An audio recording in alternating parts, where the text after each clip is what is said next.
I do not approve. Damn right you offended me. And while we're at it, let me be very clear. I do not approve of whatever this is. Mom, I can tell you right now. I'm speaking.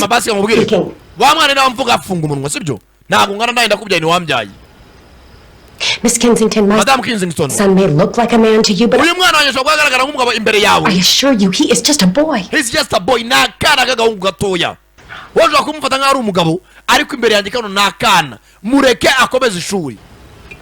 With all due respect, Mrs. Rich, you're very wrong. He is very much a man.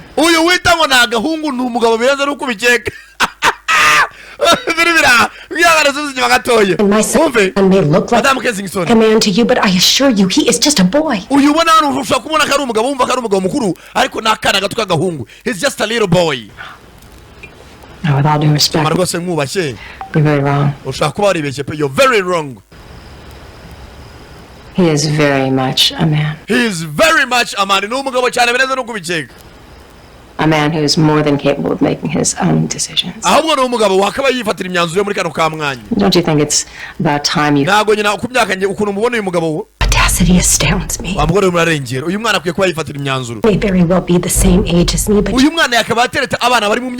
are not his mother. You don't get to suddenly show up and start making decisions and passing judgment.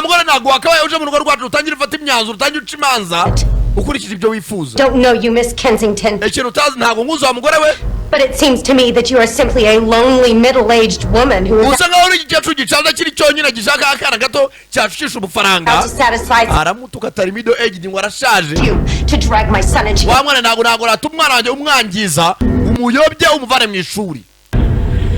Rebe filime sasa.